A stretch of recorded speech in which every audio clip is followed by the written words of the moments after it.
everybody, it's Missy Wolf, and we are at CRS 2023, and today I have Becca Bowens with me, and I also have Ty Herndon. How are you, Ty? I'm wonderful. Thank you. You are wonderful. I love you. I love you even more. Boy, we love each other. We're friends. Yes, we do. Just sitting there thinking, it's my third interview at CRS, and all I've really been doing is talking to friends. So I forget.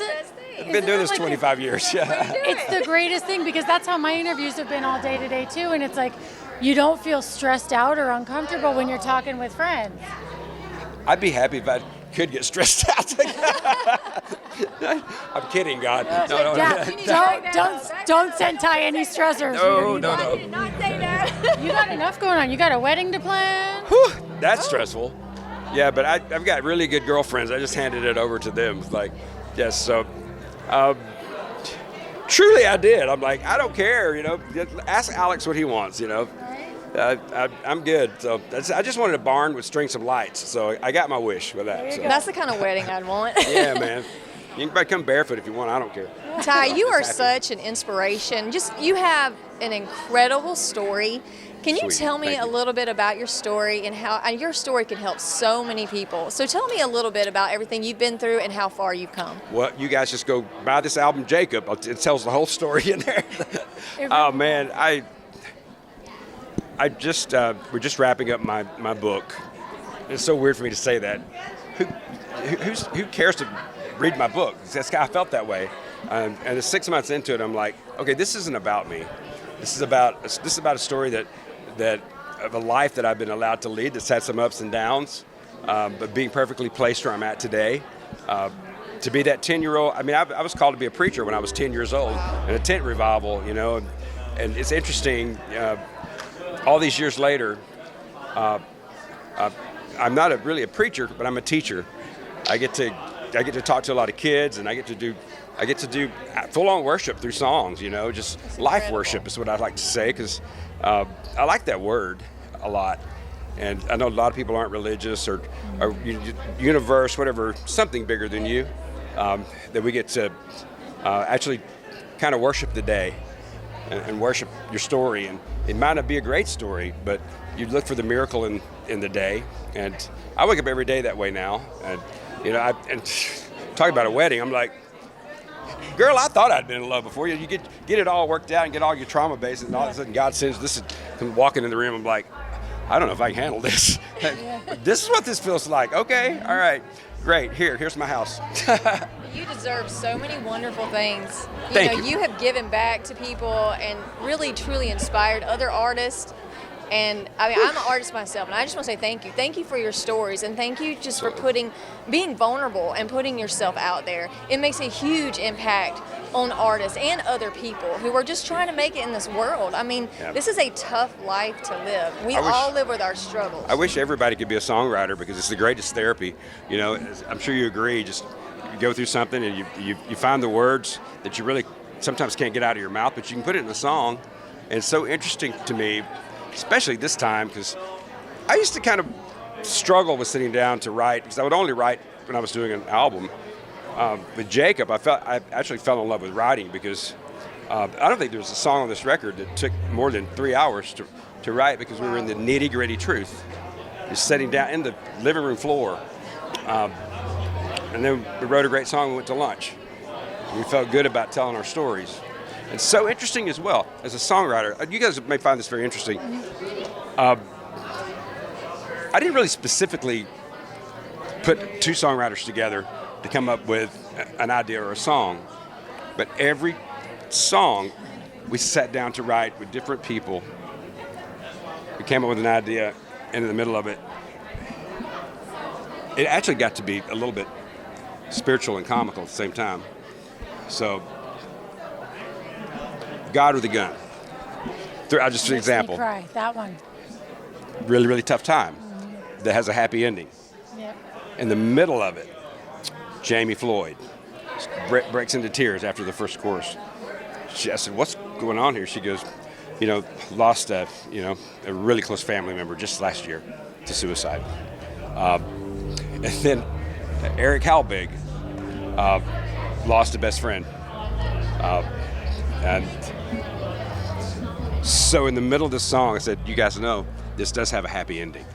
So let's swing it back for those guys, for all the people that didn't make it, you know." And then the story goes out for hope for the people that may end up there, that might need a moment of light.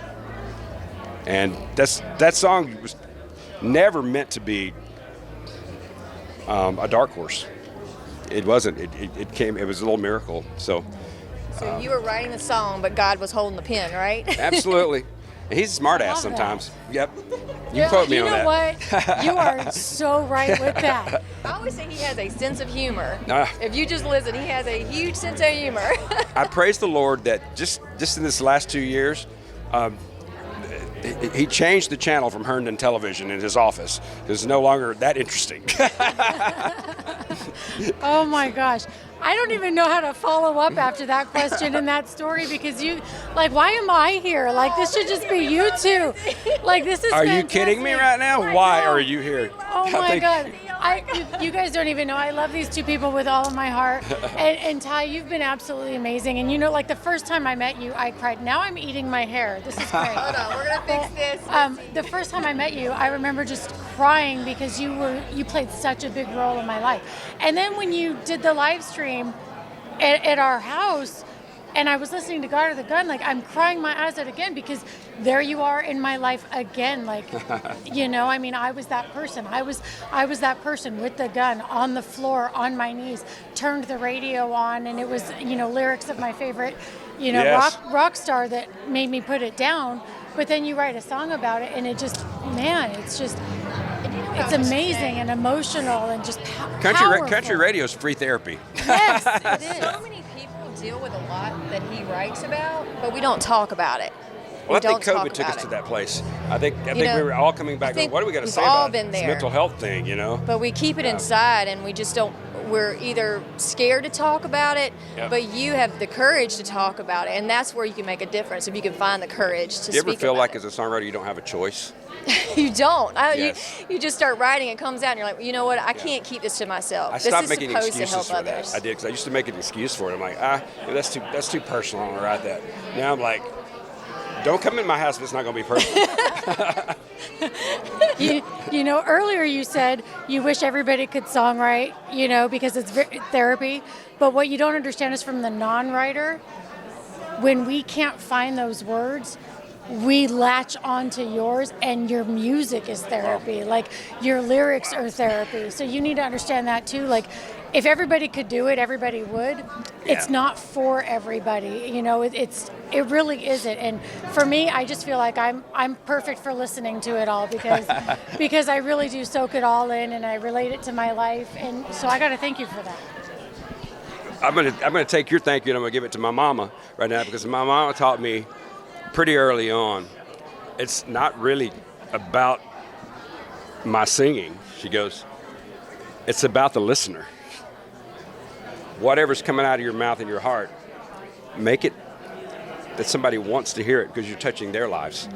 And I never even thought about that. Here I was, you know, I was probably 31, just in the middle of making my first album.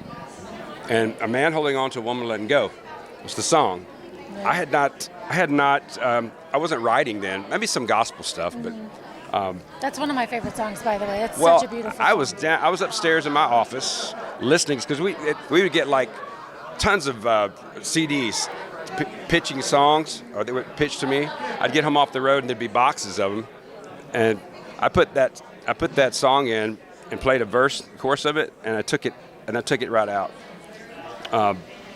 My mother called me an idiot from the kitchen. She was cleaning my kitchen. Thank you, Mama. She called me an idiot, and I went and I said, "Why'd you call me an idiot?" She goes, "Sit down." She goes, "One verse and chorus of that song, and I was in the middle of my life." She goes, "And you stopped it. Are you not capable of hearing the story in that song?" She said, "Did you not grow up in the same family I did?" I mean, she was letting me have it. She's like, And that's Peggy, right? Mama Yeah. Peggy. Good job, Mama. She taught me a valuable lesson that day, to listen with the ears of a listener, Yeah. and then sing it for the ears of the listener. And that's what you do. Yep, It's amazing. heart to mic. So she's we almost lost her last year, but she's back with a vengeance. I know. I was praying for her, and every post that you would post, I'm like teary-eyed. And when she was getting better, I was like, oh my God. Team Peggy. I'm Team Peggy all the way. She is. Love her. And she doesn't. I might as well not exist anymore. It's all about my fiance now. Yeah. So she. My mom did the same thing with my husband. I can understand that. Yeah. Oh Yep. yeah. It was like, who's Melissa? Who's my daughter? No, I have a son now. Oh, you see my face the first time my mom calls. Hey, where's Alex? Can I talk to Alex? And I said, well, Mom, he's right here. What do you need? She goes, I didn't ask for you. I said, but you called me. I don't have his number yet. And I said, would you like his number? Well, that's a great thing when your mama likes your spouse. The story gets pretty other good. Half. Yeah, I'll chat all day, but the story gets pretty good because God's giving me all these really beautiful gifts right now, and she and I said, Mom, I really appreciate your attitude and love towards Alex. She goes, haven't I always shown love? I said, not really. I said, so what is it? And she said, it's real simple, son. She goes, you might have possibly got it right this time. She said, because that's the first person I've ever seen look at you the way your dad looked at me. Oh, wow. See, that's powerful. And, I love that. I went from a grown man to a 6-year-old little boy at that point, well, sitting you know in my mama's what? lap. When God did it, he did it right. Yeah. He brought you the right one. I wanted to crazy. ask you one thing. What advice would you give an up-and-coming artist who just got to Nashville? What advice would you give that person on, this business is very tough. Yep. What advice would you give them on how to stick with it? And One powerful piece of advice, and I could give 100 million of them. Know that the word no is acceptable and good. Amen to that. Yes. And I never knew that, not at this time. And also, be fearless with your truth and kind with your words. That's beautiful. Yep. Okay, I think I'm in love with Ty, just like you are. I know. I'm in love with y'all too. Oh my gosh. Okay. So you got to, I know you're busy and they're already telling me to wrap it up, but I could talk to you for hours and hours because I love you. So tell fans where to find you and what you have coming up because you do so many amazing things and they just need to all know about it. Go to BlakeShelton.com. Just kidding. He's funny too. Yeah, man. So TyHerndon.com. It's real simple. Very updated all the time. All our socials are cool. They make me do them, so I do them every day. Mm-hmm. I didn't even know what TikTok was, and now the new single and duet came out yesterday with Terry Clark. Mm-hmm. I love her. Yeah. I just saw her in concert a couple days ago. We've been friends forever. We've been wanting to do a duet forever, and it just landed on Jacob with her best friend song. But we shot it like TikTok. I was like, I didn't even understand. It's like Terry goes, "It's what the young folks are doing. Just go along with it." Oh. All right. So just saw the video yesterday. It's really fun. But super excited. A lot of music. I got wrapping up the book right now, and podcast still going on, and I'm just planning a wedding, and I can't wait. I want to see pictures. and my mama said I had to let my hair grow, so that's what's happening. Team Peggy, love her. All right, guys. Oh, let me wrap up with this. Yes. I'll wrap up with this. I found out why Peggy is in love with Alex. Oh, okay. This is They so didn't good. tell me. This was behind my back. It's been taking her Miller Lite and watching football with her. Oh, okay. Now makes sense. Okay, all right. He's been Pretty buttering sneaky. her up. That is fantastic. You guys need to follow him if you're not already. Please stream the music, give everything a like, a share, and you know what? Until next time, we'll see you soon. I love her.